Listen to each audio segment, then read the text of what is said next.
Uccelli, soy profesor de la Escuela de Posgrado en Educación de la Universidad de Harvard y tengo el privilegio de ser parte de esta red de ProLeer desde sus inicios. ProLeer, les cuento un poquito, es una red internacional que promueve la conexión entre la investigación, la práctica educativa y las políticas públicas, a través de intercambios y de colaboraciones entre sus miembros. Somos pues una red de investigadores, profesionales de la educación y creadores de políticas públicas comprometidos a mejorar el desarrollo del lenguaje, la lectura, la escritura y el aprendizaje en los niños desde preescolar a lo largo de la primaria. ProLeer se inició a partir de reuniones informales entre estudiantes y equipos de investigación con Catherine Snow, que está aquí hoy y que ofreció su liderazgo y su apoyo desde los inicios.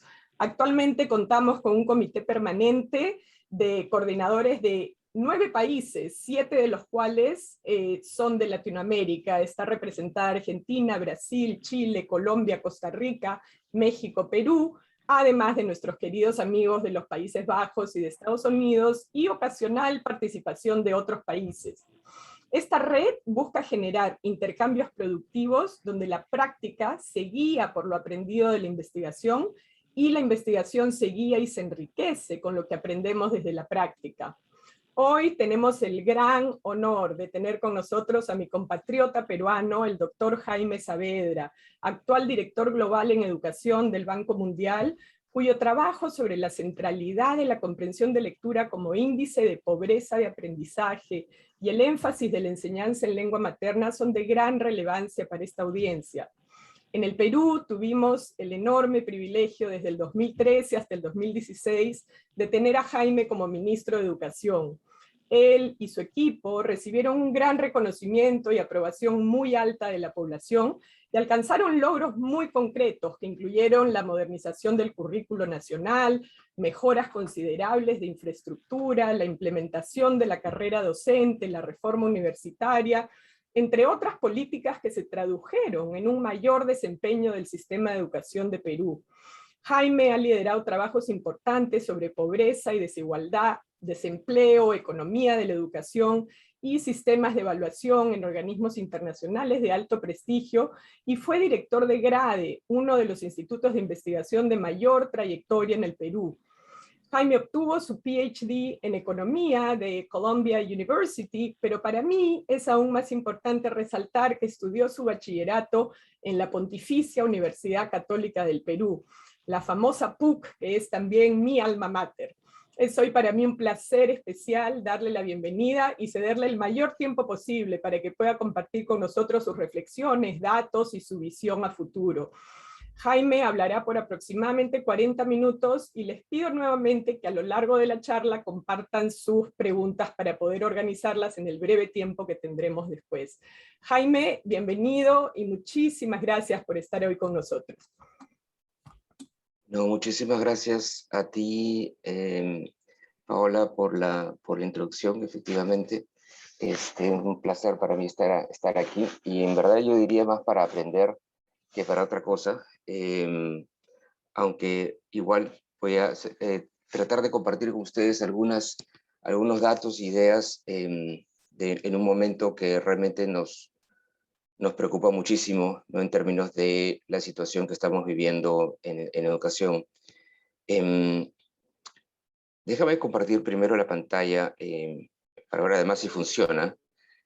Siempre después, a pesar de 1 año y medio de Zooms, igual siempre a veces no nos ayuda. Tengo un segundo, entonces estoy aquí.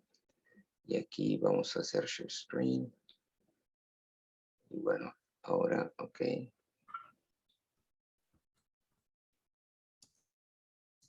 Perfecto, la podemos ver. ¿Ahí la ves? Sí, la podemos ver perfecto. ¿Es mi pantalla? Déjame poner, por eso está un poco lento, debía estar ahí. Y ahí está.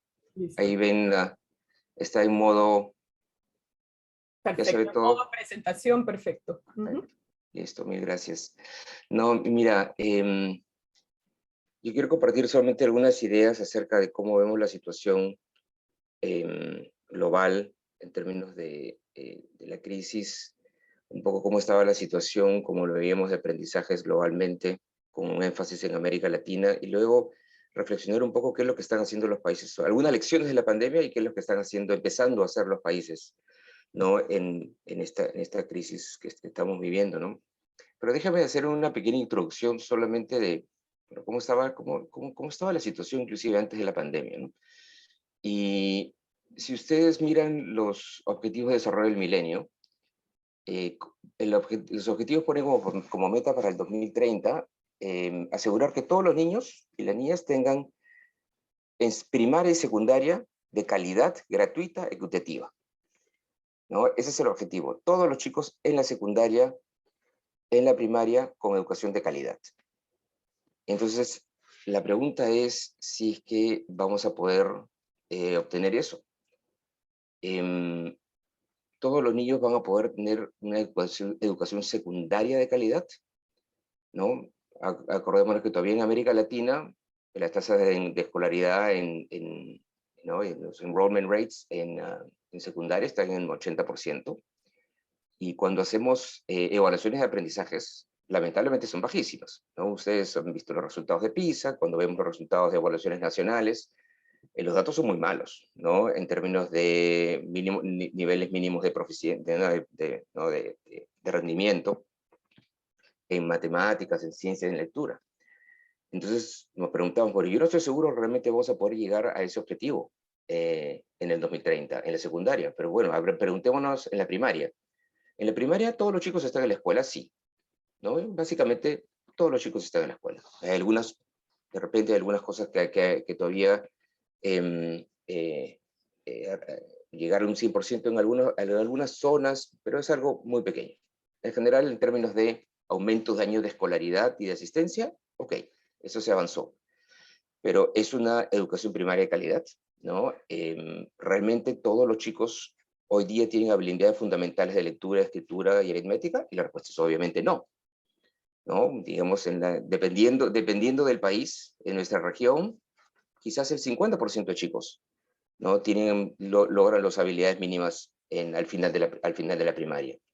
Y entonces la gran pregunta es, bueno, esa es la figura hoy día en el 2020, pero de repente del 2030 sí, ¿no? Y ya vamos a llegar a que todos los chicos, ¿no? Tengan los niveles mínimos de proficiencia en la primaria. Pero lamentablemente cuando nosotros vemos la evolución de los aprendizajes a lo largo del tiempo, encontramos que el progreso no es tan marcado y no es lo suficientemente acelerado como para que nosotros podamos decir si al final del 2030 todos los chicos cuando acaben la primaria van a poder no tener las habilidades fundamentales que se necesitan. Entonces esa es la gran preocupación y lamentablemente es bien difícil en este momento pensar que vamos a cumplir con este objetivo de desarrollo número 4, este SDG, como se dice en inglés, número 4. Probablemente no lo vamos a cumplir, ¿no? Ahora, entonces, una cosa que sí nos interesaba es cómo tener algún indicador que sea fácil de explicar para todos. Y tomamos un indicador que es el porcentaje de niños de 10 años que no pueden leer y comprender un texto simple, que es lo que le llamamos pobreza de aprendizaje, ¿no? Y esto viene de juntar distintas bases de datos, ¿no? De las distintas evaluaciones que hay en el mundo, ¿no? En el caso del Banco de América Latina, ¿no? Las CERCE, TERCE, ¿no? que se han estado haciendo durante los últimos años, en algunos casos evaluaciones nacionales, ¿no? Y distintas evaluaciones regionales de distintas regiones del mundo, y trabajando con UNESCO, con el Instituto de Estadística de UNESCO, ¿no? Para asegurarnos que podemos homologar todas esas distintas bases de datos y poder lograr una cifra que nos permita entender esto, ¿no? ¿Cuántos chicos de 10 años no pueden leer y entender un texto? Ahora, para los que conocen bien los SDGs, no sé, ese es el Objetivo de Desarrollo Sostenible 4.1.1a, ¿no? Pero eso en verdad al público en general no le interesa, ¿no? Al público en general no le interesan los 60 indicadores que están en los Objetivos de Desarrollo del Milenio. Al público en general le puede interesar algún indicador que ellos puedan entender. Entonces, este indicador en verdad no, el público de este indicador no son ustedes, ¿no? Con todo respeto, pero no son ustedes, no son los expertos. porque a mí me importa muchísimo que quien tenga un entendimiento y una internalización de la magnitud de los desafíos que tenemos, no es la gente que ya está involucrada en la educación, sino muchísima otra gente que toma decisiones sobre educación, ¿no? La gente en los congresos de nuestros países, ¿no? El ministro de Economía y Finanzas, el primer ministro, el presidente, los políticos, los periodistas, ¿no? Y eventualmente los padres de familia, ¿no? Ellos son los que tienen que saber si nuestra educación está bien o está mal, ¿no? Entonces, lo crucial era tener un indicador que sea fácil de explicar y fácil de entender. Porque lamentablemente, lo que sí ya sabemos es que escolaridad no es lo mismo que aprendizaje. Los chicos van a la escuela, sí, van a la escuela, pero eso no significa que aprendan, ¿no? Y lamentablemente para la gran mayoría de padres piensa de que, porque va a la escuela, entonces algo está aprendiendo. Lamentablemente, a veces puede estar yendo a la escuela y puede estar aprendiendo muy poco. Entonces, por eso era la importancia de tener un indicador de este tipo. Y dijimos un indicador de el porcentaje de chicos que pueden leer y entender un texto. Uno, porque esa frase la entienden todos, ¿no? Es sencillo. Todo el mundo entiende que un niño debe leer y entender un texto a los 10 años. Por otro lado, bueno, pero ¿por qué alguien nos decía, pero por qué solamente lectura? La lectura no es lo único que nos nos interesan muchas cosas, ¿no? Como objetivos educacionales. Y obviamente que queremos que las escuelas tengan una intervención que finalmente haga feliz al niño, no solamente que lo haga aprender a leer. Pero yo creo que es fácil justificar por qué focalizarse en lectura. Uno, porque es fácil de explicar para un público grande. La lectura es un derecho que permite además, es fundamental para lograr otros objetivos educacionales sobre los cuales se construyen otras habilidades, ¿no? De aritmética, de ciencias, etcétera. Y la otra razón es que un niño que no puede leer bien al finalizar la escuela primaria, va a ser muy difícil para él ponerse al día. O sea, no es eso de que, bueno, si no lo aprendió a los 10 años, bueno, que lo aprenda a los 15. No, no es así. O sea, eso lo saben ustedes mucho más que yo. Y por otro lado, también empíricamente se ve que la lectura está correlacionada con otras habilidades. Cuando vemos pruebas de aprendizaje, vemos que los países que les va bien en lectura, les va bien también en matemáticas, en ciencia. Es muy raro que haya diferencias muy grandes. Entonces, un país que logra organizarse correctamente para que en todas sus escuelas los chicos logren aprender bien a leer, probablemente es un país, ¿no? Que está logrando un servicio educativo de buena calidad. Entonces, por eso dijimos, no, quedémonos con lectura, porque es algo fácil de entender. Y usamos la frase pobreza de aprendizajes, porque la pobreza de aprendizajes debería ser cero. Ese porcentaje de chicos que no pueden leer a los 10 años debería ser cero en todos los países. De la misma manera que el hambre debe ser cero, que la pobreza extrema debe ser cero. Entonces, para toda la discusión internacional de desarrollo, hay algunos indicadores hay algo que tenemos que eliminar, ¿no? Y esto es algo que tenemos que eliminar. Esta pobreza de aprendizaje se debe de eliminar. Y si ustedes lo piensan bien, bueno, a los 10 años, todo chico debe de poder leer y entender un texto simple.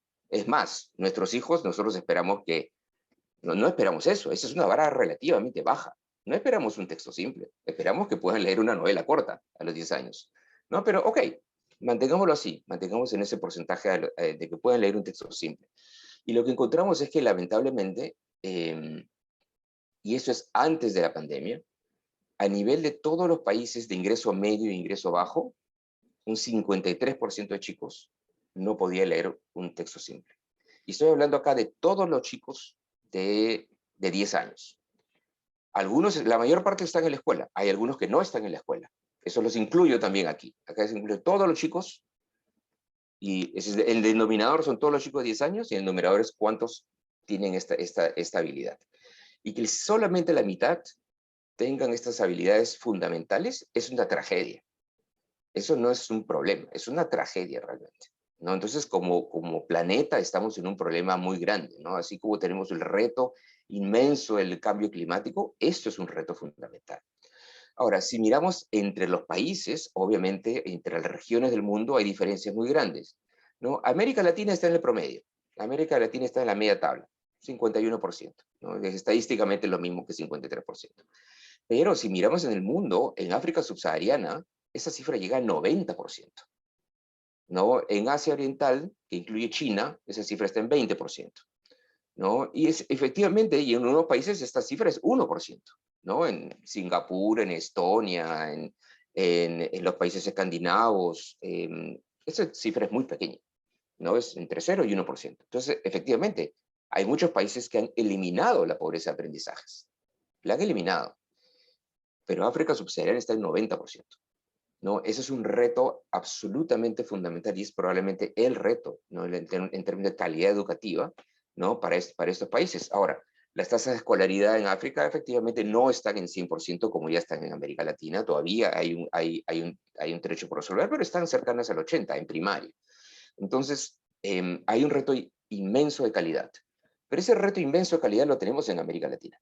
¿No? Que 50% de chicos no puedan leer es realmente una tragedia. Y esto nosotros lo ponemos como un reto de desarrollo que es moral y económicamente inaceptable, ¿no? Es moralmente inaceptable porque todos los niños tienen derecho a tener las habilidades básicas para la vida y para el trabajo y para ser ciudadanos productivos y ciudadanos que puedan contribuir al desarrollo de sus sociedades. Y sin poder tener estas habilidades fundamentales, eso es muy difícil.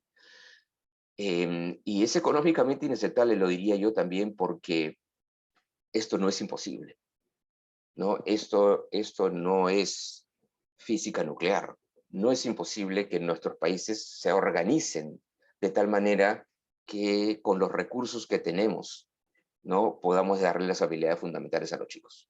No, esto no estamos llegando a la luna. Esto es algo que es factible para todos los países, inclusive y claramente es factible para los países de ingreso medio, como la mayor parte de países de América Latina. Entonces, eso es realmente inaceptable, porque no es que no tengamos la tecnología, no es que no sabemos cómo hacerlo, sí sabemos cómo hacerlo.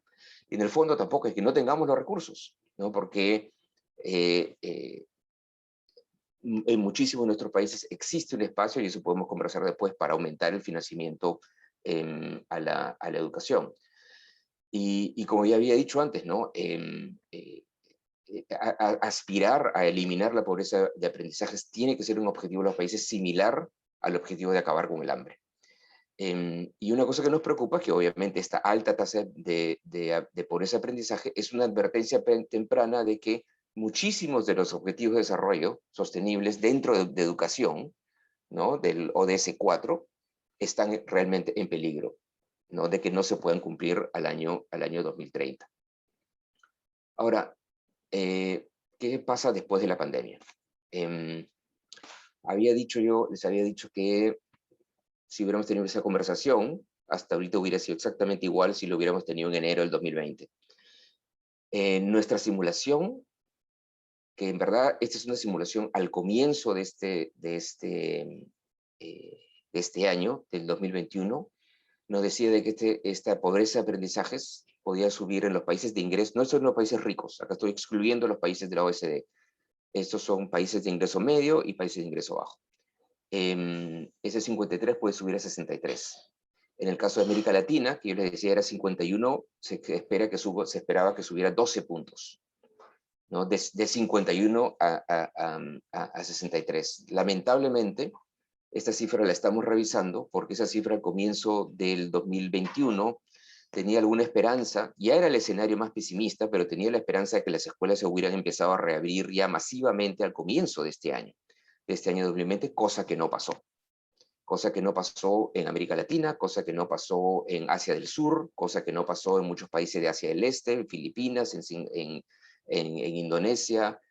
India no abrió, muchos países del Medio Oriente tampoco abrieron, América Latina no abrió.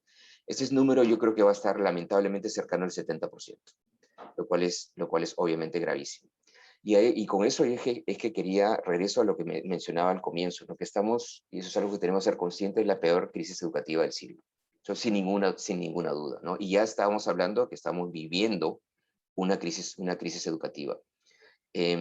Ahora, esta crisis tiene múltiples aspectos, ¿no? Abandono escolar, hay un cálculo de 24 millones de chicos a nivel global, eso no es América Latina nada más, es a nivel global, 24 millones de chicos, de los cuales unos 11 millones son en la educación básica y el resto son educación inicial y educación superior.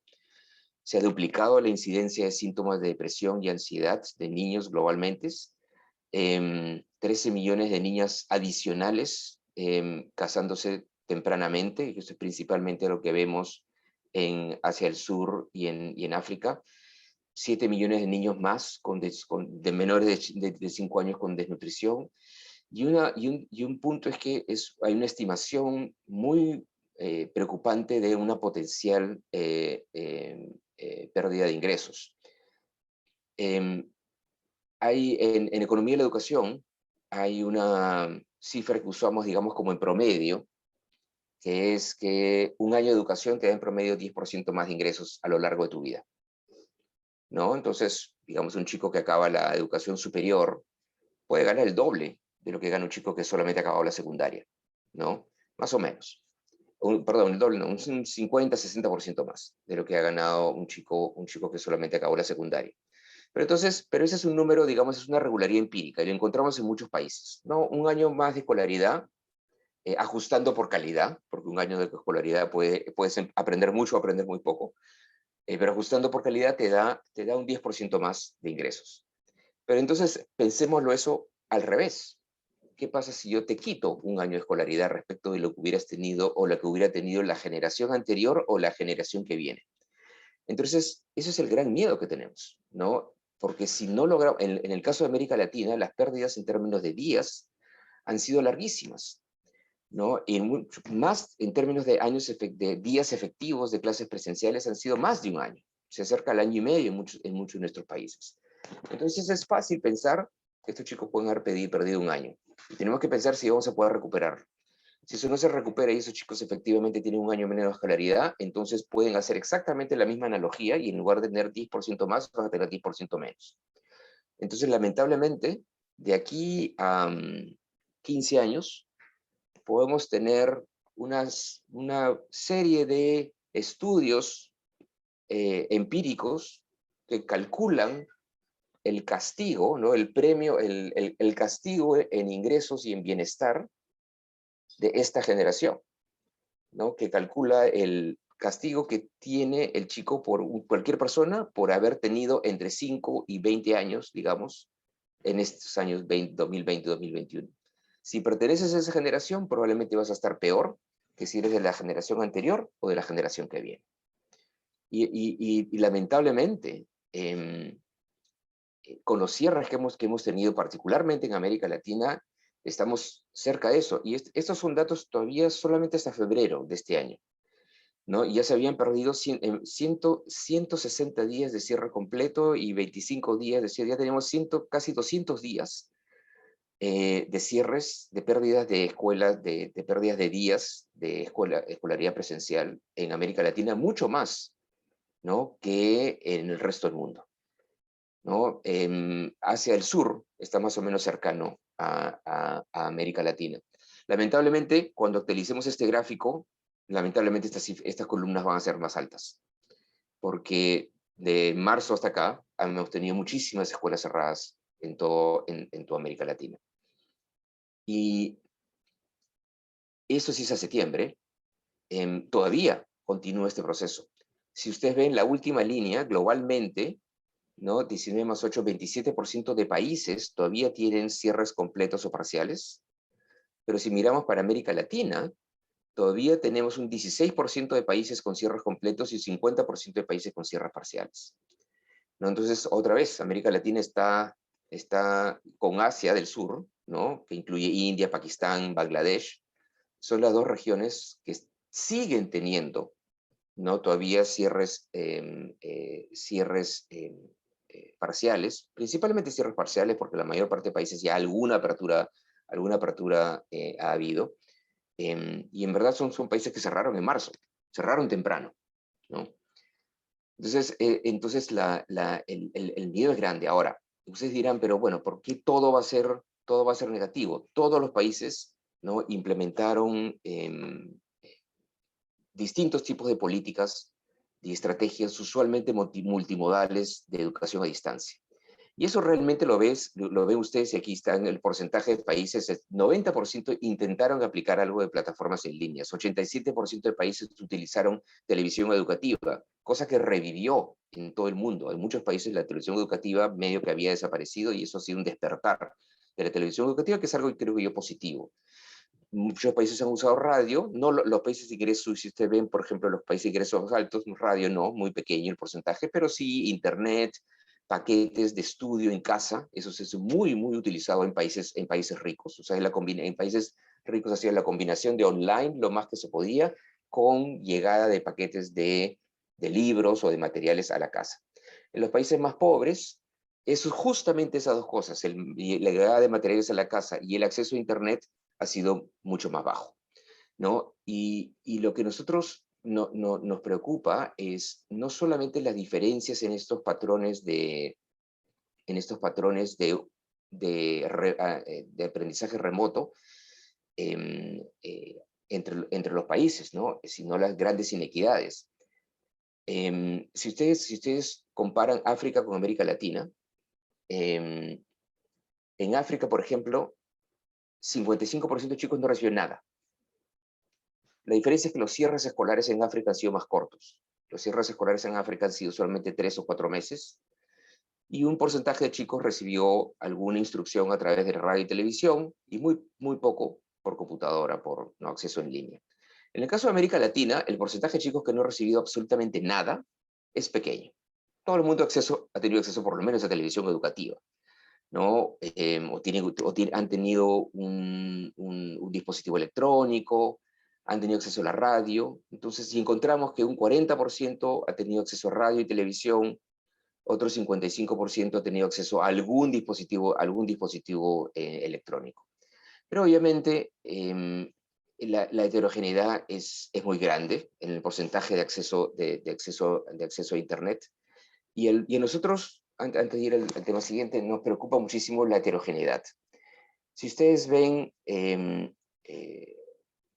América Latina, por ejemplo, ahí vemos que la mayor parte de chicos ha tenido acceso a radio y televisión, la mitad de chicos ha tenido acceso a Internet, pero nos tiene que preocupar muchísimo que la efectividad del radio y la televisión obviamente es muy baja, ¿no? El chico puede estar inclusive sintonizando la radio y televisión, pero digamos lo que va a aprender es algo relativamente pequeño. Los chicos han tenido acceso a Internet, pero ese acceso a Internet o algún dispositivo electrónico ha sido extremadamente heterogéneo. Solamente una minoría de chicos no tienen acceso a banda ancha en su casa, como nos estamos comunicando nosotros. Otros de repente tienen acceso a Internet y a una computadora, pero hay una computadora para ser personas en la casa. Otros no tienen acceso a Internet y solamente tienen un smartphone. Y otros no tienen nada de eso, ¿no? Y no tienen ni siquiera eso. Entonces, lo que es algo muy preocupante, a pesar que en América Latina ha habido una llegada, es la inmensa heterogeneidad. Entonces, nosotros sí realmente vemos un potencial de una catástrofe de inequidad, pensando en inequidad de oportunidades en la región. Porque tenemos desde un extremo el chico que tenía Internet, acceso a banda ancha, libros en su casa, un espacio donde trabajar, padres que lo podrían apoyar, y en el extremo chicos que no tenían absolutamente nada de eso. Pero lamentablemente los chicos que no tenían nada no son el 10% inferior de la escala de ingresos, es probablemente la mitad. Entonces hay una gran cantidad de chicos que pueden haber tenido una conexión con la escuela, pero ha sido una conexión con la escuela extremadamente tenue, ¿no? Y con aprendizajes muy, muy pequeños.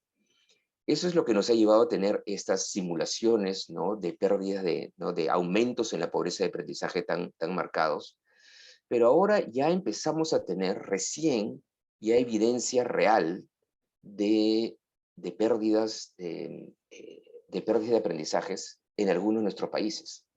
En el caso de América Latina, el único dato que ya tengo, digamos, en el cual se han hecho evaluaciones de aprendizaje ex ante y ex post, es el estado de Sao Paulo, por ejemplo, ¿no? Que es el último que reporto ahí, ¿no? Que tenía evaluaciones de aprendizajes, digamos, relativamente continuas, y han calculado y han seguido durante esas evaluaciones el 2020 y la continúan ahora, y ellos comparan el final del 2020, 20 con el final del 2019 y encuentra que los chicos han aprendido un 27% de lo que hubieran aprendido si hubieran estado en clases presenciales, ¿no?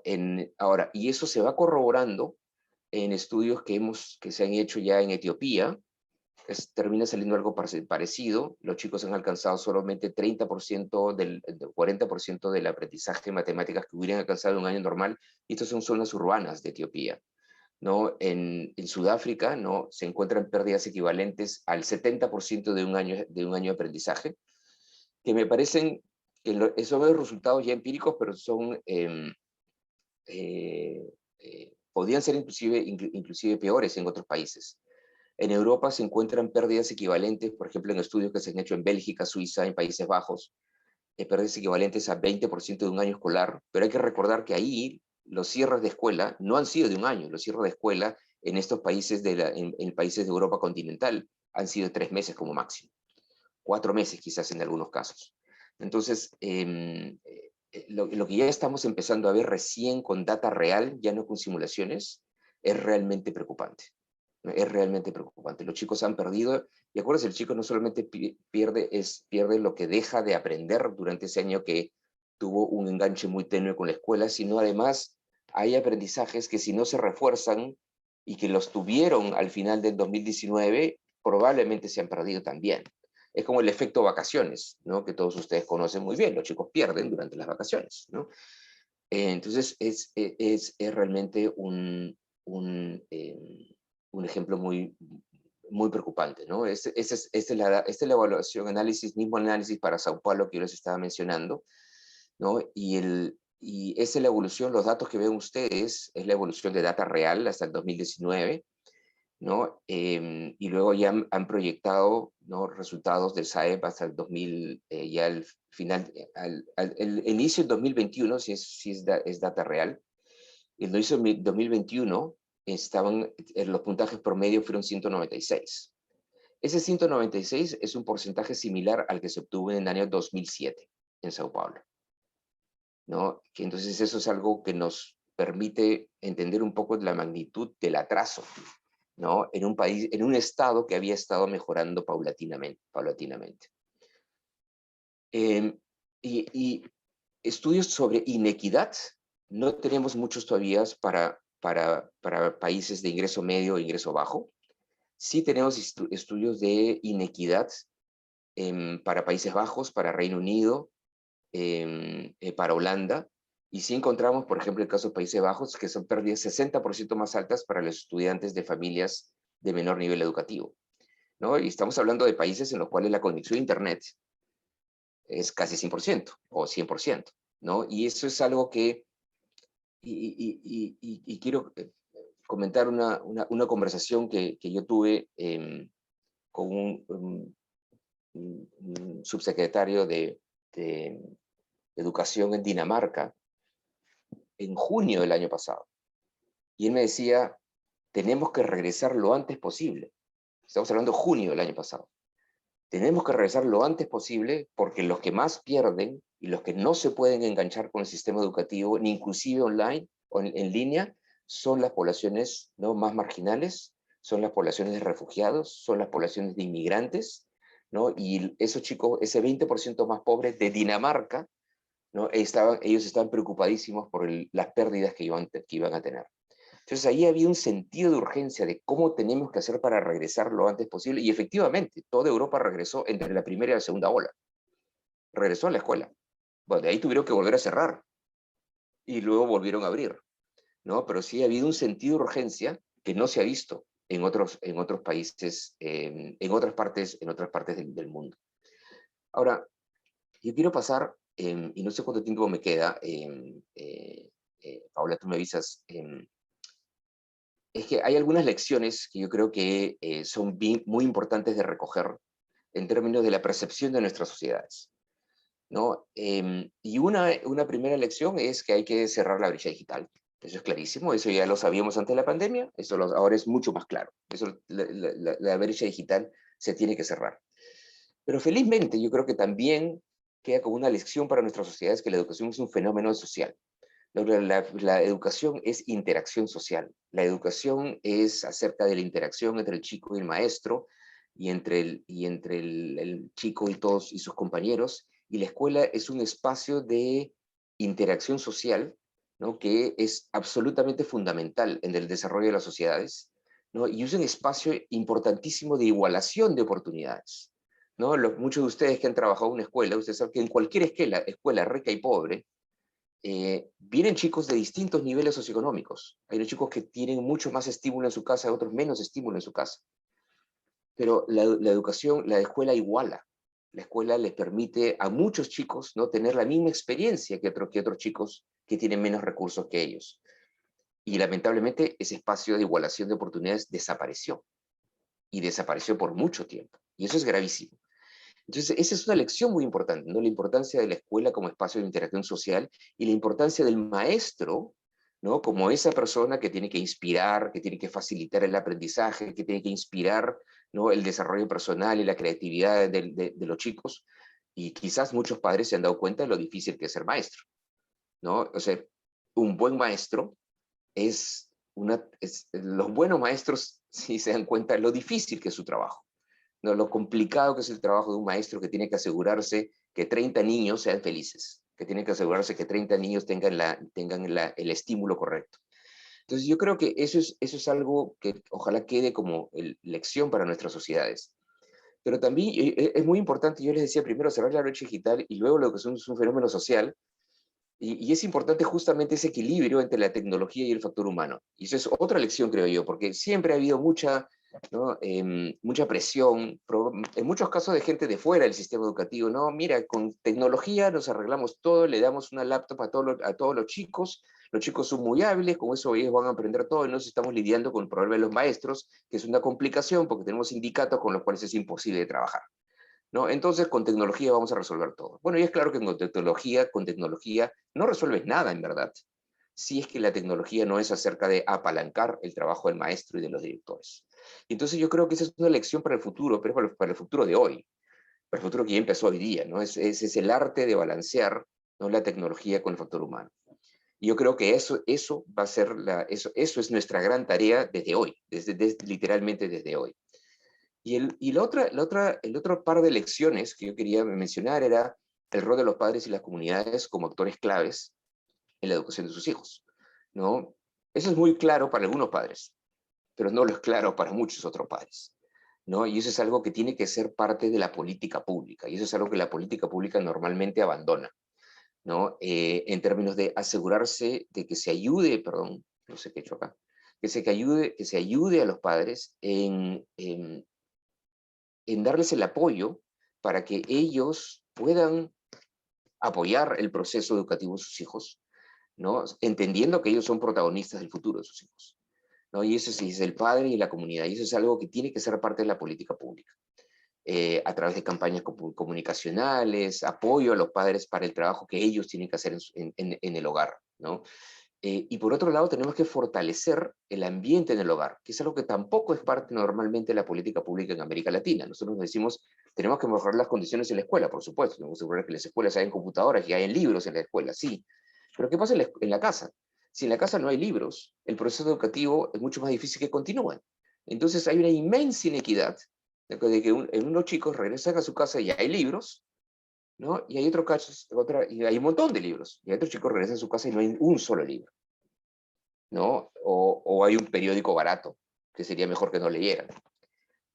Entonces, eso también debe ser parte de la política pública. Y es parte de la política pública, y muchos de ustedes lo saben bien, en muchos de los países ricos, ¿no? Todos los países escandinavos reparten materiales escolares y material didáctico y libros de lectura y material de lectura a los chicos en sus casas. No importa si el chico es rico o pobre, a todos, ¿no? Eso es algo que no es parte de la política pública en América Latina y tiene que serlo, ¿no? Porque el otro tema que siempre se habla ahora muchísimo es la resiliencia, ¿no? Cuando venga la próxima pandemia o el próximo fenómeno climático o la próxima tragedia, y tiene que haber una continuidad en el aprendizaje entre la escuela y el hogar. Bueno, yo creo que esa continuidad se tiene que dar en todo momento, ¿no? Los chicos aprenden en todo momento. Entonces tenemos que asegurarnos que el hogar, tenemos que asegurarnos como parte de la política pública que el hogar sea un espacio de aprendizaje. Y en ese sentido, necesitamos realmente ahora, eso es por un lado, digamos, como lecciones para el futuro.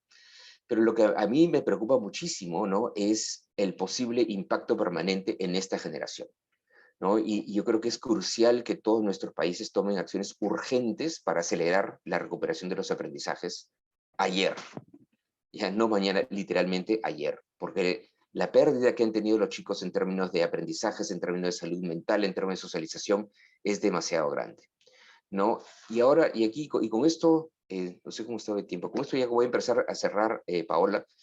Eh, un primer punto, y muy pocos países lo están diciendo, yo creo que es fundamental medir los aprendizajes y saber dónde estamos, ¿no? ¿Qué aprendizaje podemos medir? Bueno, podemos medir lectura lectura y aritmética.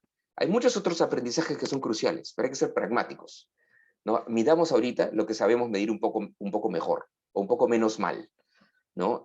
Midamos lo que sabemos medir y midamos hoy día dónde están los chicos, ¿no? Yo saludaba al secretario de Educación de Sao Paulo por la valentía de medir aprendizajes, ¿no? Porque el medir aprendizajes hoy día es traer malas noticias. Y probablemente las noticias van a ser muy malas. No van a ser malas, van a ser muy malas.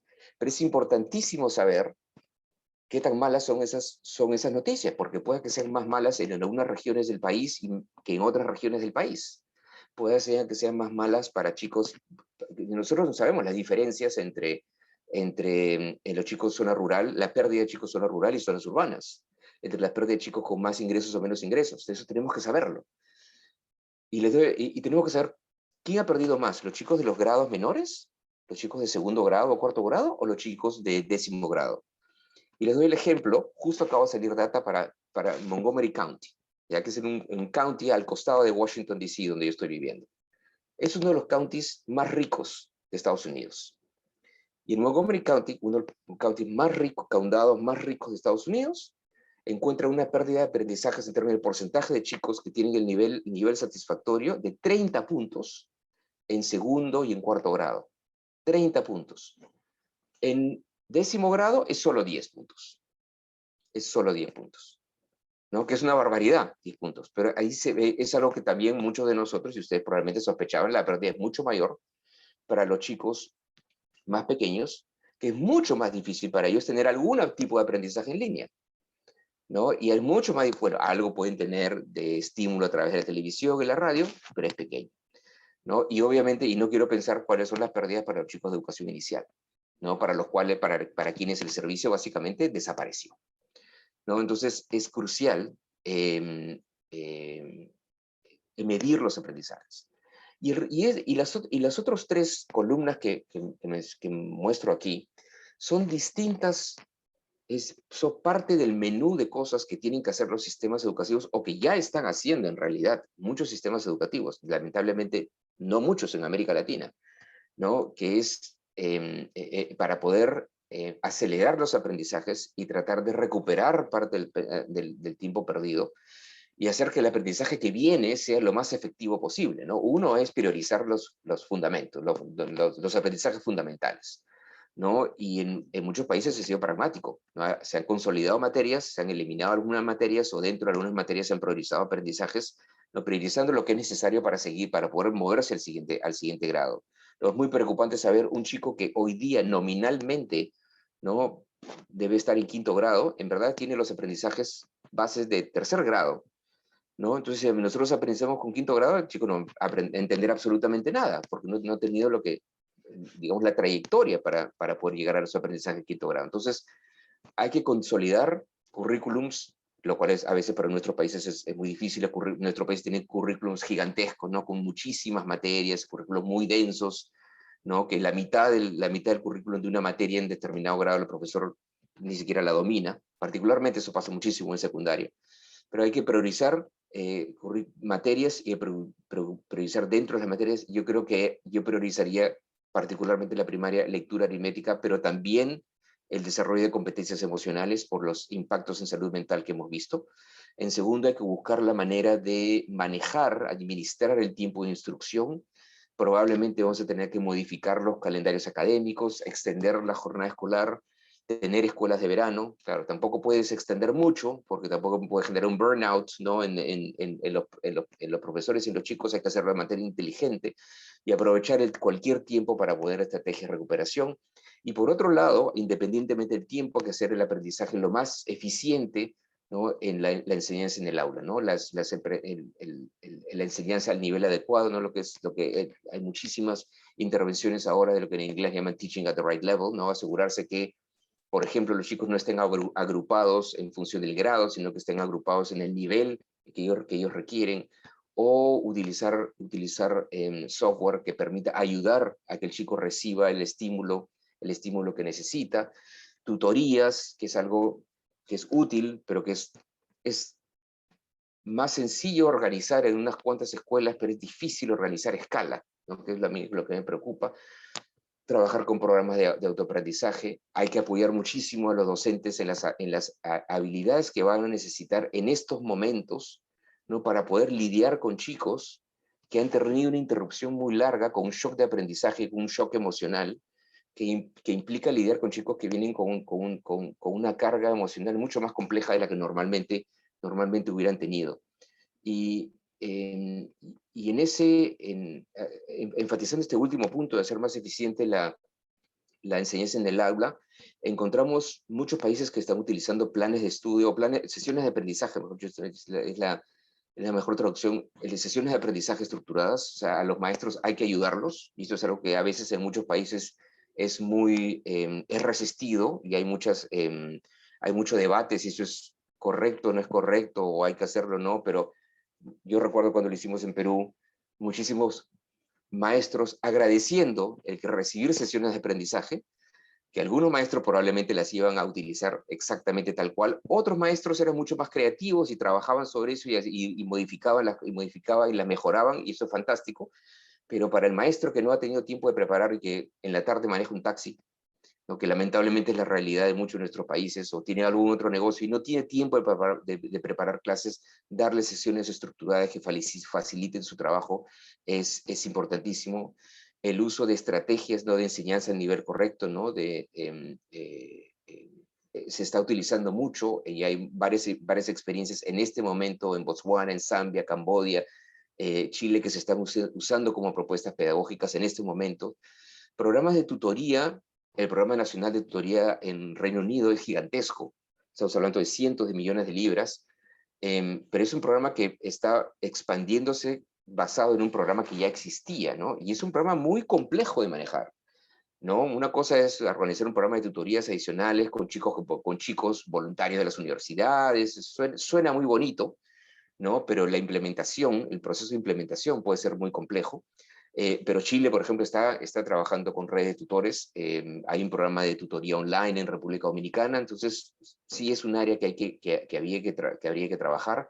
Hay también la utilización de programas de autoaprendizaje. Vemos una experiencia interesante que se llama Alex en Ecuador, que es un piloto de programa computarizado adaptativo, ¿no? Como tipo MindSpark, pero que se utiliza para chicos de institutos técnicos que vienen sin las habilidades fundamentales, ¿no? Que es el reto a veces en muchos casos de la educación superior, ¿no? Que el chico viene sin las habilidades básicas, entonces es muy difícil empezar a proveerle habilidades técnicas, ¿no? Entonces es un programa remedial que está siendo bastante exitoso.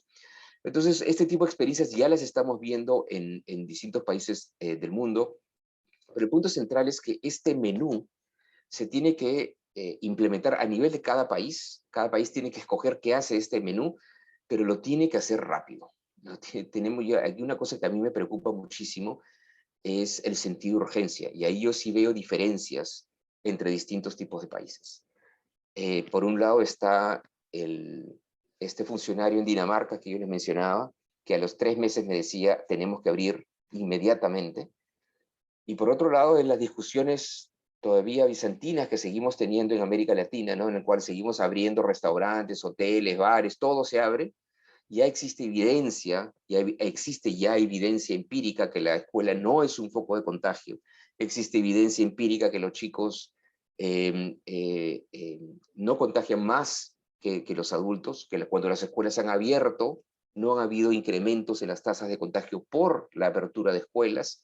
Y ya tenemos evidencia también que aún con la variante Delta, en el cual las tasas de contagio entre los chicos se ha incrementado, la probabilidad de tener una muerte, en el caso de un chico, es extremadamente baja.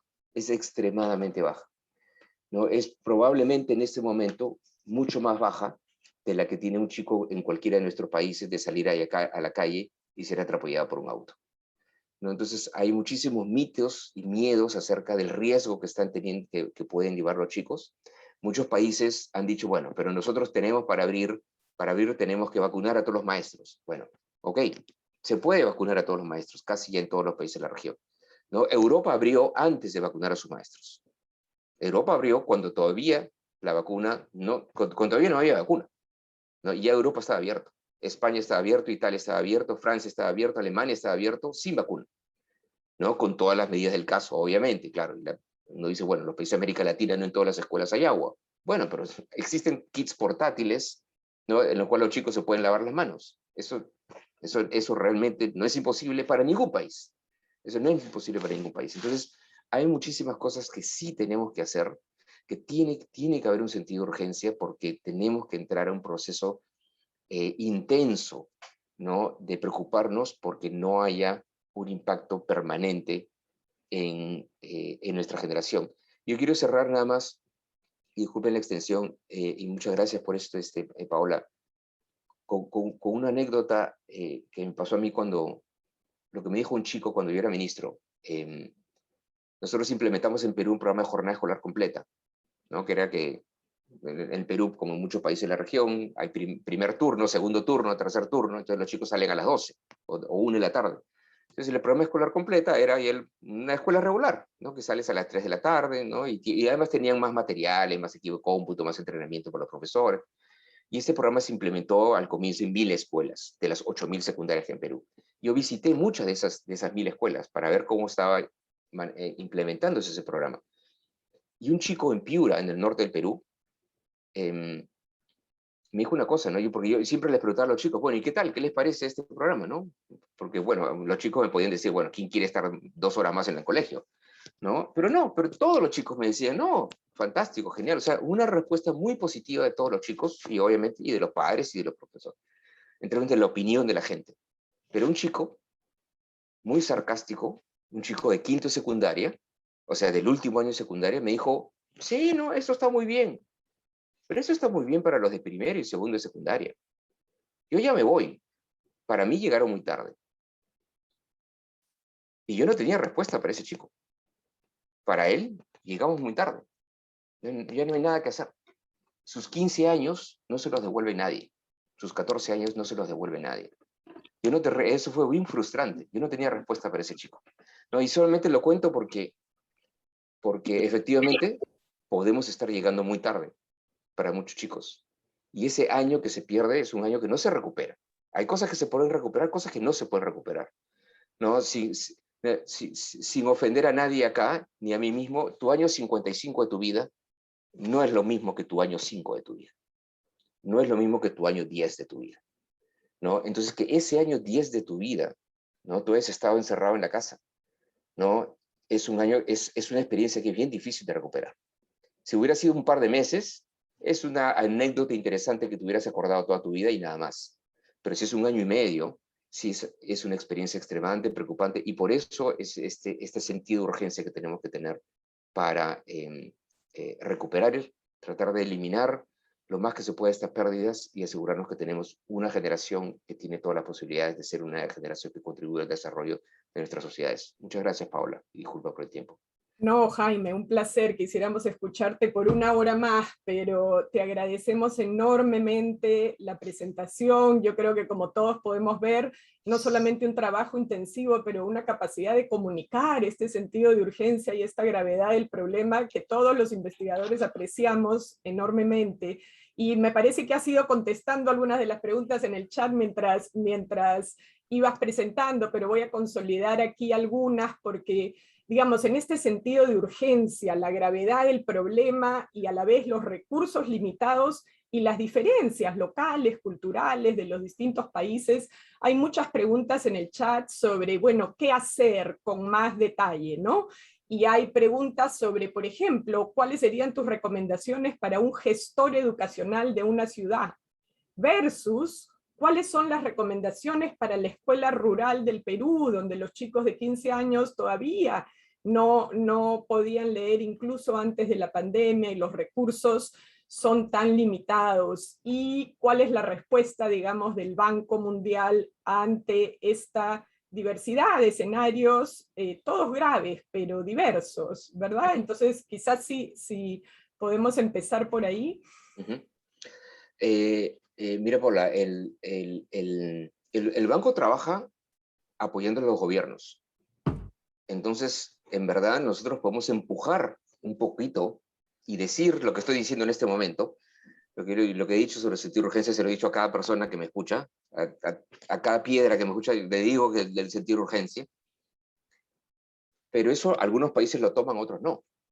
Entonces, con algunos países, bueno, con muchos países, sí, o sea, no es algunos, son muchos, pero no son todos, obviamente, ¿no? Y digamos, la rapidez con lo cual se están implementando las políticas, ahí sí es algo que escapa del control del banco, porque eso sí ya es siempre una prioridad política. Y aquí hay un tema, al margen de acá hay como dos retos, ¿no? Uno es el reto de ya cuál es la intervención adecuada, ¿no? ¿Qué es lo que tiene que efectivamente hacer el maestro, ¿no? ¿Cómo es que tiene que simplificar el currículum, ¿no? ¿Cómo organizar el aula, ¿no? Si decimos que tiene que enseñar a nivel correcto, ¿no? ¿Cómo enseña el aula, cómo organiza el aula y los divide a los chicos en niveles de aprendizaje?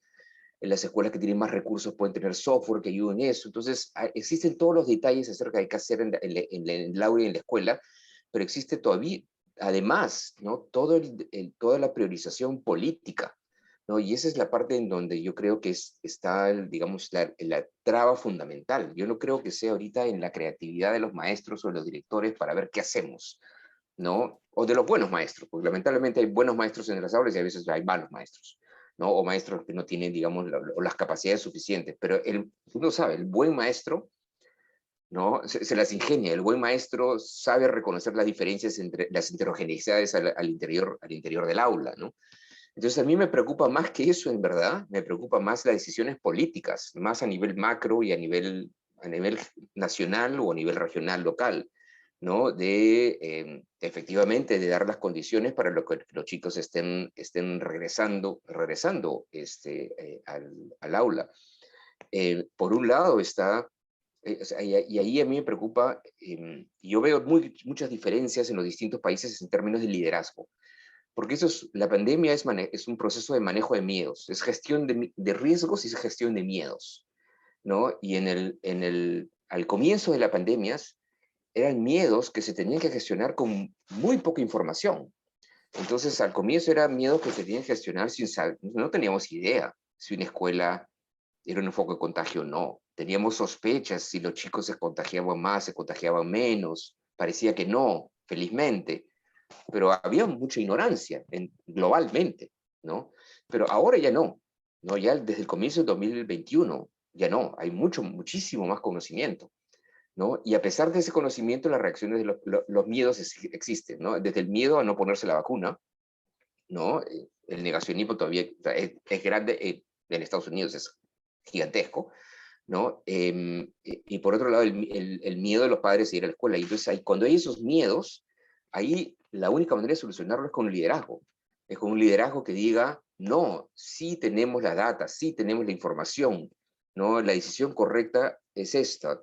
Si los chicos van a la escuela, el riesgo es muy bajo. Si los chicos no van a la escuela, el costo es altísimo. Entonces, si balanceamos costo-beneficio, es mejor que vayamos a la escuela.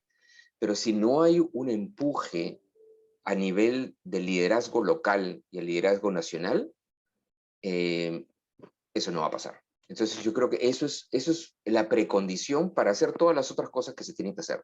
Porque, por ejemplo, tú decías, los chicos en secundaria, en rural, que es un drama, realmente la calidad de nuestra educación secundaria rural, empieza con las campañas de comunicación a los chicos. Bueno, lo que yo te diría aplica a la urbana también, ¿no? Los chicos con mayor riesgo de no regresar al sistema educativo son los de secundaria. Y ahí eso solamente lo resuelvas con campañas de comunicacionales que vayan enfocadas tanto a los padres como a los chicos. Y eso hay muchísima experiencia, y eso se ha hecho en muchos países, eso se ha hecho en Perú, ¿no? Y tuvimos campañas intensivas, ¿no? Para apoyar eso, y eso hay la tecnología para hacerlo, el conocimiento para hacerlo, y yo creo que hay muchísimo aquí, hay muchísimos retos en términos de la decisión política. Gracias, Jaime. Y bueno, de alguna manera responde también a cómo combatir los miedos de los maestros que no quieren volver a la escuela, estas campañas de comunicación. Pero quería pasar, uno de los aspectos que tú has mencionado es la importancia y la valentía de medir aprendizajes. Y hay una pregunta sobre, bueno, ¿cómo medimos a los niños en edad preescolar? Y relacionado, cuando hablas de pobreza de aprendizaje, si nos estamos refiriendo a lo no aprendido o a lo que se ha perdido de aprender. Entonces, quizá ambas preguntas. En verdad, sí, no, es un buen punto. En verdad, por ese aprendizaje es las dos cosas. Es lo que se ha perdido y lo que se ha dejado de ganar, ¿no? Porque en verdad el benchmark es que el chico a los 10 años debe poder, es un benchmark fijo. El chico a los 10 años debe poder leer y aprender un texto simple.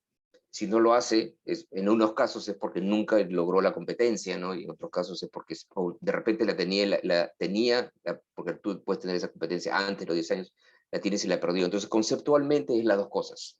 No es lo que perdiste, si lo tenías, o lo que dejaste de ganar. Es cierto que hay gente que critica, en inglés se usa ahora mucho el término learning losses, ¿no?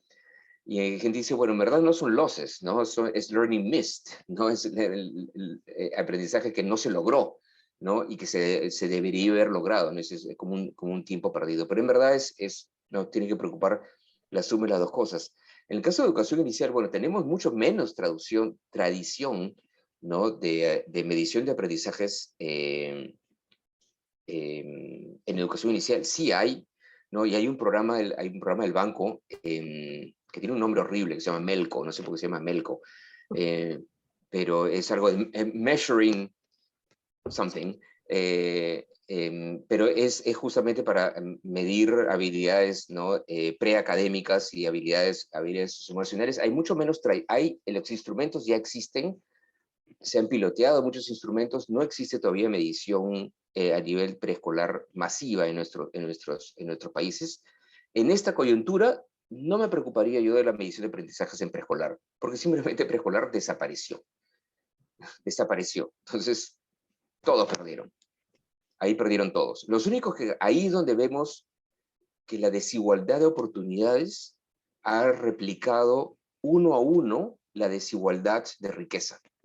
Porque el chico que ha tenido algún estímulo es solamente el que ha tenido algún estímulo en su casa. Ya sea porque tiene recursos en su casa, un espacio donde jugar, donde leer, y tiene padres que lo apoyan. Probablemente ese chico de 5 años ha tenido algún estímulo y el resto ha tenido lo que esos padres le han podido dar. Entonces, la igualdad de oportunidades en el pregrado, en el preescolar, ha replicado exactamente la desigualdad de riqueza que existe en nuestros países. Como yo les decía, la escuela, inclusive la buena y la mala, la escuela de pocos recursos siempre es un espacio de igualación de oportunidades, ¿no? Eso desapareció absolutamente en la educación inicial y casi desapareció por completo también, un poquito menos en la educación básica. Y yo cerraría solamente este tema yo creo que lamentablemente no hay una demanda social de nuestros países por saber dónde estamos, ¿no? Y yo creo que los países que no miden sus aprendizajes están navegando a ciegas. Y eso es una tragedia para muchos de nuestros países. Y hay otras disciplinas en las cuales uno está acostumbrado a tener algún dato que te permita saber dónde estás. No sé, en la economía, ¿qué puede hacer el ministro de Economía si no sabe qué está pasando con el PBI? ¿Estamos creciendo o no estamos creciendo? O sea, muere si es que no sabe, tiene un par de datos. No hay economía que no mida la inflación. Entonces es absurdo que no midamos cuál es la calidad del aprendizaje de los chicos. Ahora, siempre la crítica es, bueno, pero es que lamentablemente solamente medimos aritmética y lectura, y la escuela es mucho más que eso. La escuela es un conjunto de competencias que tienen que lograr los chicos. Estoy totalmente de acuerdo. pero no sabemos bien cómo medir todas las competencias. Pero no porque no sabemos medir todas las competencias, no vamos a tomar la decisión, bueno, entonces no midamos nada, ¿no? A veces no, es que el profesor se va a focalizar solamente en lectura y matemáticas y ya no va a hacer las otras cosas. Bueno, pues eso, hay malos profesores, sí, pues, pero no porque hay malos profesores, entonces vamos a hacer lo que hacen los malos profesores, ¿no? El buen profesor sabe que para el chico le vaya bien en lectura, tiene que apoyarlo socioemocionalmente, ¿no? Hay un montón de cosas de apoyo al chico que son cruciales para que le vaya bien en lectura.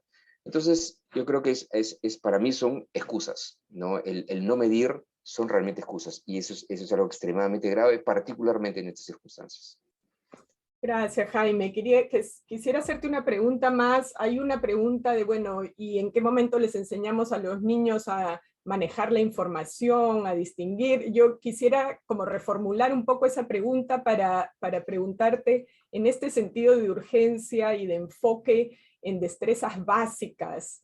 ¿Cuál es el riesgo de olvidarnos de destrezas más importantes que los chicos también tienen que aprender? Digamos, parte de nuestra investigación y práctica en este grupo es pensar no solamente en decodificación, pensar en lenguaje, comunicación, y hay otras destrezas más que los niños van a tener que adquirir. ¿Cómo piensas el balance en el apoyo a los docentes, en la comunicación de esta variedad de destrezas que los niños necesitan en la sociedad de hoy, en estos momentos? A ver, dos cosas. Bueno, todos estos balances son complicados. Nada es fácil en educación, ¿no? Cuando alguien me dice, en el Banco Mundial ves todos los sectores, ¿no? Y alguien dice, bueno, education and health are the soft sectors. Le digo, no, de soft no tiene nada, ¿no? A ver, trata de lidiar con una huelga magisterial, a ver qué tan soft te parece. En verdad, en ese sentido, construir un camino, construir una pista es mucho más soft que implementar una reforma educativa. Bueno, pero eso es una introducción para decir que esto es difícil. Mi punto con la priorización de esos aprendizajes fundamentales es, bueno, uno, es que ahorita estamos en guerra. ¿No? Y estamos en guerra, hay que tomar decisiones complicadas, ¿no? Y entonces, bueno, por lo menos que los chicos lean. Para empezar por eso, pues si no leen, también es bien difícil que le puedas enseñar los temas de manejo de información. Tiene que leer, ¿no? Entonces, seamos pragmáticos, que hagan lo absolutamente necesario, ¿no? Pero eso ahorita, en este momento, en este momento de extrema urgencia. Este es un momento de extrema urgencia, ¿no? Esto es el shock más grande que ha vivido la educación desde la Segunda Guerra Mundial, ¿no? Entonces, no estamos viviendo un momento normal, estamos en un momento gravísimo, ¿no? Esta es una bomba que ha caído y que ha destrozado el capital humano. El capital físico lo dejó tranquilito, no tocó el capital físico, ha destruido solo el capital humano. Entonces, seamos pragmáticos en eso. Ahora, lo que tú estás diciendo, por ejemplo, de manejo de información, me hace recordar a una discusión que estamos teniendo en este momento, simultáneamente, ¿no? Que es todo el empuje que está al tema de cambio climático, ¿no? Entonces, mucho del portafolio del banco también es apoyar a los países, ¿no? En procesos de adaptación y mitigación, y se están haciendo análisis en cada país de qué es lo que el país tiene que hacer, ¿no? Para mitigar los impactos del cambio climático, porque vemos que el tema es gravísimo, ¿no? Cosa que a mí me preocupa, yo por siempre digo, sí, el cambio climático es gravísimo. Nos vamos a quedar sin planeta el año 2100, si es que no hacemos lo correcto ahorita. Pero en los países de ingreso medio y de ingreso bajo nos vamos a quedar sin gente, o sin gente educada, si no tenemos las inversiones en capital humano que se necesitan. Entonces, no es una u otra. Acá no es que tengo que invertir más, pero yo iba a tu pregunta, Paola, porque en el tema de cambio climático, yo creo que el reto no es saber qué hacer, sino el reto es tomar la decisión de hacer lo que ya se sabe que hay que hacer, ¿no? Entonces, el tema es justamente manejo de información, y es cambio en los mindsets de la gente, y en cambio en el entendimiento de la gente de la magnitud de los problemas. Y si nosotros queremos enfrentar el cambio climático, nosotros necesitamos políticos y adultos que sepan cuál es el impacto del cambio climático. Pero una de las mejores maneras, y eso sí ya hay data de eso, una de las mejores maneras de influir el cambio de mentalidad de una sociedad es a través de los chicos. Entonces hay muchísimo que se puede hacer en la escuela. Por ejemplo, si queremos enseñarle a los chicos el reto del cambio climático, ¿no? O los retos ambientales que tenemos. Entonces, a lo que voy es que eso es urgentísimo, ¿ya? Ahora, yo te diría que entre ya estamos octubre, Dios mío, estamos octubre del 2021 y junio del 2022, yo creo que más importante es las habilidades fundamentales que otras. Pero te estoy hablando de estos meses, que los chicos tienen que regresar a la escuela y van a estar pocos días en la escuela. Yo ahí priorizaría eso y lo socioemocional. Pero ese tema de manejo de información, o sea, es como decir, bueno, es que estamos en la guerra, las bombas nos están cayendo todavía en este momento, ¿no? Y pasado eso, lo que tú estás diciendo es fundamental, ¿no? Y el manejo de información y el reconocimiento de fake news, la distinción de lo que es data real de charlatanería, eso es algo que es una labor de nuestros sistemas educativos, quizás yo te diría existencial, y va a definir si nuestras sociedades sobreviven o no sobreviven, básicamente. Porque dábamos el ejemplo de qué tecnologías estamos hablando para enfrentar el cambio climático, si en Brasil Bolsonaro está haciendo todo lo opuesto a lo que hay que hacer. No porque no se sepa cuál que hay que hacer, es porque no, ha escogido hacer lo contrario, ¿no? Yo escojo, como política pública, hacer cosas que van en contra, ¿no? De mejorar, ¿no? ¿no? De la política de cambio climático que necesito. Entonces, no es un tema de si tenemos las tecnologías, las intervenciones, los programas, no. Es un tema de elección política.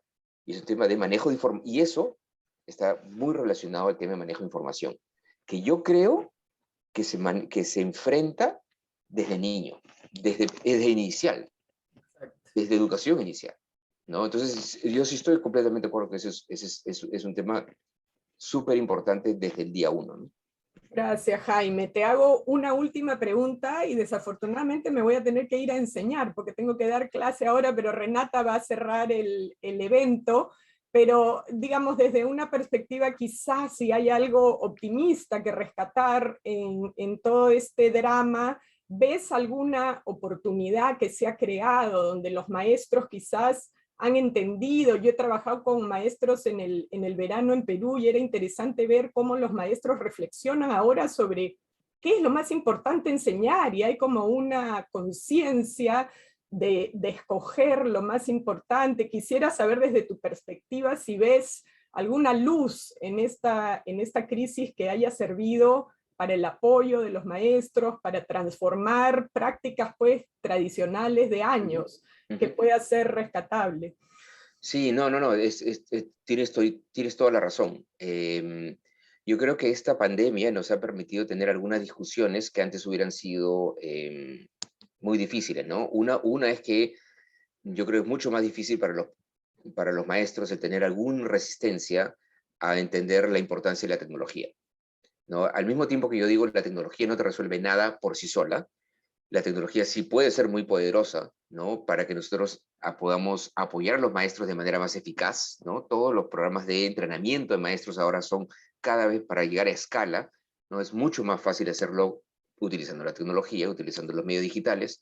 Y los maestros mismos, yo creo que ya se han dado cuenta de que ese es el futuro. Pero ese es el futuro ya no de ficción, sino es el futuro que ya llegó hoy día, ¿no? Entonces, yo creo que en ese sentido el uso, la incorporación de la tecnología al aula es algo que ya por lo menos ha quebrado la barrera mental, ¿no? Todavía no está pasando, porque nuestros maestros, todavía no tenemos el ecosistema completo, ¿no? De hardware, de software, ¿no? De apoyo logístico, ¿no? De entrenamiento de los maestros. Hay que tener todos los elementos para que la tecnología funcione.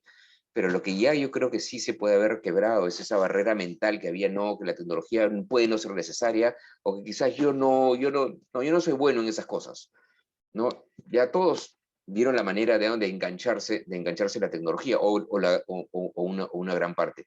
Entonces yo creo que ahí sí ha habido un cambio de mentalidad, ¿no? Que yo creo que sí es muy importante. El otro yo creo, espero, ¿no? Que sea el reconocimiento social de la profesión del docente, ¿no? Ojalá, ¿no? Que eso esté más claro. Va a depender mucho de las dinámicas en cada uno de cada uno de nuestros países. No voy a hablar de política peruana, pero obviamente es el momento, diría yo, de revalorizar la carrera docente. Este es el momento, ¿no? Y ese es el momento en el cual los países tienen que priorizar a través de sus recursos el asegurarse que la carrera docente sea una carrera meritocrática y sea una carrera socialmente valorada y adecuadamente remunerada, cosa que no es fácil, eso es algo, demora y es un proceso, pero yo creo que hay una oportunidad para hacer eso en este momento, ¿no? Pero requiere muchísimo consenso social. Yo creo que se ha abierto una ventana de oportunidad que ojalá los países la utilicen, ¿no? Muchísimas gracias, Jaime. Yo voy a enseñar en persona y con máscara como vivimos ahora, y la dejo a Renata para cerrar el evento. Adiós, gracias. Gracias, Paula. En realidad estamos llegando, de hecho, yo creo que hemos llegado al tiempo acordado con usted. No sé si quiere tomar como una pregunta más y seremos, pero Okay. ha sido fantástico. Ok. Sí. A ver si podemos escoger algo en particular. No sé, yo estoy viendo 96 cosas en el chat, o sea que... Sí.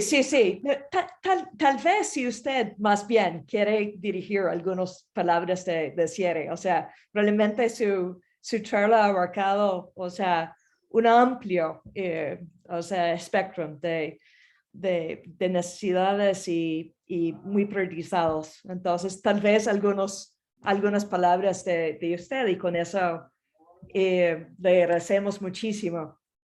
No, muchísimas gracias. Yo solamente cierro con lo que he insistido, ¿no? Con el tema de sentido de urgencia, que uno, por un lado, implica seguir dialogando con los maestros y asegurar que hay un liderazgo en todos los países, tratar que haya un liderazgo en todos los países, lo que asegure que los maestros, digamos, internalicen que en verdad ellos son protagonistas. Ahora es muy difícil de que nosotros podamos acelerar, ¿no? Podemos darle todo lo que necesitan a los chicos urgentemente, sí, los maestros, pero los maestros tienen que entender ese rol crucial que ellos están jugando, ¿no? Cuando encontramos algún sindicato que dice, no, yo todavía no quiero regresar hasta que los chicos estén vacunados, cosa que no va a pasar en muchísimos meses, dice que ahora ya no escucho que los maestros estén vacunados, sino que los chicos estén vacunados.